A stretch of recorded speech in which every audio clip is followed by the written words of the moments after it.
Hi, welcome to my channel. Today I have another haul from ThriftBooks. Okay, so the first two I have here are kind of a cheat, but it is a good reminder of what you can get on ThriftBooks because I've got these are DVD sets. So this is Tintin volumes 1 and 2, Les Aventures of Tintin. They had 2 seasons of an animated television show of Tintin, which are old comic books by Hergé, and they were originally written in French. So this, you can buy Tintin on just like Amazon, but it was hard to find the Canadian version because I wanted the French and English version. A lot of times the United States version has English and Spanish, so these have English track and French track and English and French subtitles, so you can pick what you want. Anyways, how I want to use them is we're learning French in our morning lessons in our home education, and so I'm trying to improve my French, which is before a few weeks ago, before our first term, it was nothing. So the idea with this is we can set it up for playing in French and then having the English subtitles so that we can so it's entertaining. We don't do much screen time in my house. Like with my kids, they have almost no screen time at all. So as they get a little bit older, I thought this could be a way that they could get to watch something on the screen, but it would be doing multiple different things. So something they'd be looking forward to, be excited about, but also the English captions, whether or not you're listening in English, help children with literacy. So that's just there's just been some studies about that, and it's always just good to have the English captions on to help children with literacy. And it probably especially kids who watch a lot of TV, just might as well put the captions on. And then also just hearing that French, and hearing the I don't know, intonation and the way it sounds, and then hopefully as they read the English and picking up more and more of those words. So I watched a little bit of it, and I already learned one word because they call the dog Milou, and his name in the English translation is Snowy. So what do you know but Milou means snowy. So anyways, so that's those two, volumes 1 and 2. That's all there is. There were just 2 seasons of it. Yep. And they cover, actually, they have a lot of the, they have a majority of the comic books that were out. These were longer comic books, and maybe I could get one out to show you. So real quick, I just wanted to show one of these Tintin comics. This is Tintin Into Bed. I think this is one of the most famous ones. So they are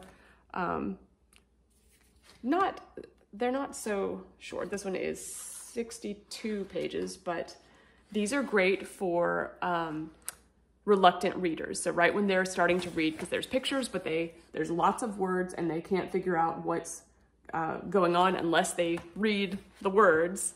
So, and yeah, Jim Trelease talks about this in his Read Aloud handbook, about how many words there are, and these are good content stories.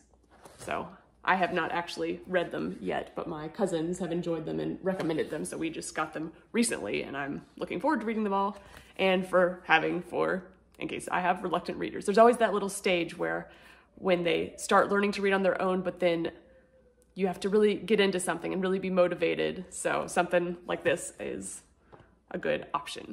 Okay, the next one here is The Golden Road by Ellen Montgomery.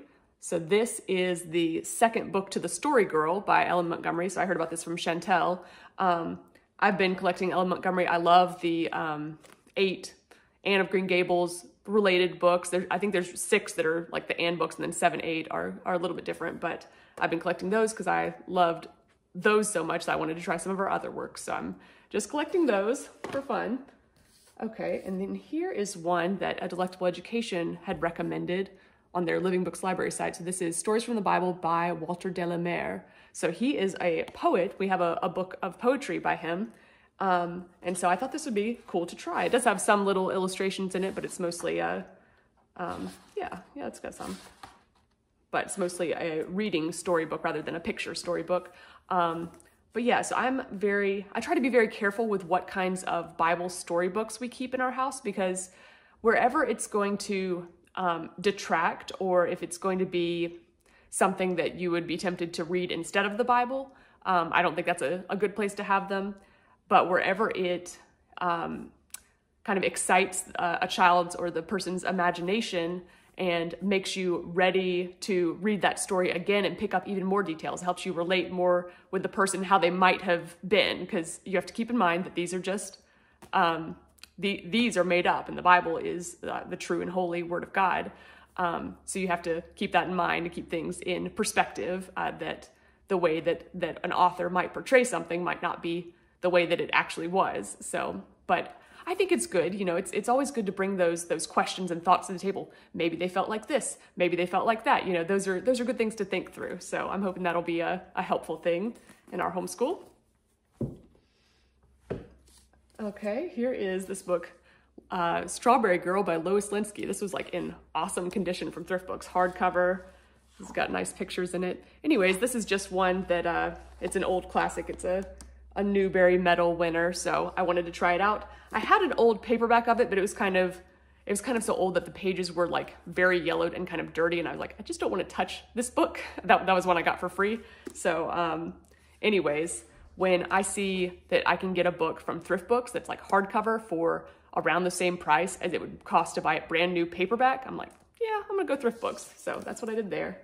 Just add to our homeschool library. Okay, the next one here, this is one of these Reader's Digest books. They're pretty nice. So The Song of Hiawatha and Other Poems by Henry Wadsworth Longfellow. So me and my husband, we enjoy poetry. We'll collect it anyways. We need it for homeschool, so we've got multiple reasons to do it. My husband especially loves poetry. He took 2 semesters of poetry classes in college, and he was a physics major, so it was very outside of, you know, what his, I don't know, specific aim was in college, but he enjoyed that. He's written poetry. So we always like to collect as much poetry as we can. So this one has The Song of Hiawatha in it, and it's got a few of his other longer poems, and then, yeah, it's got The Song of Hiawatha, Evangeline, and The Courtship of Miles Standish. Those are his longer poems, and then several shorter poems. Yeah, those are the long poems, and all these are shorter poems. And so, yeah, so those should be enjoyable. It does have illustrations in them, just little different illustrations. And then I actually read a newspaper article recently about some famous illustrations that were almost photograph-like, and they're in here too. So they're these larger ones.